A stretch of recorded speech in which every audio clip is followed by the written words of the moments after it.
πάμε τώρα ζωντανά στο πιλωτήριο. Θες 1-3, πώς με ακούς? Δυνατά καθαρά. Αφήνω το δικό σου. Καλημέρα Θεσσαλονίκη. Καλημέρα Ελλάδα. Μόνο οι ελεύθερες ψυχές κρατάνε ελεύθερες πατρίδες. Τιμή και δόξα σε εκείνους που θυσιάστηκαν στη μάχη για την ελευθερία. Χρόνια πολλά. Πείτε εσείς ποτέ.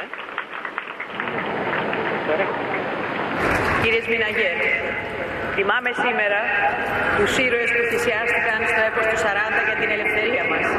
Τιμάμε μαζί τις ένοπλες δυνάμεις που υπερασπίζονται αποτελεσματικά την εθνική και εδαφική μας ακεραιότητα. Η πατρίδα σας ευγνωμονεί. Χρόνια πολλά. Χρόνια μας πολλά.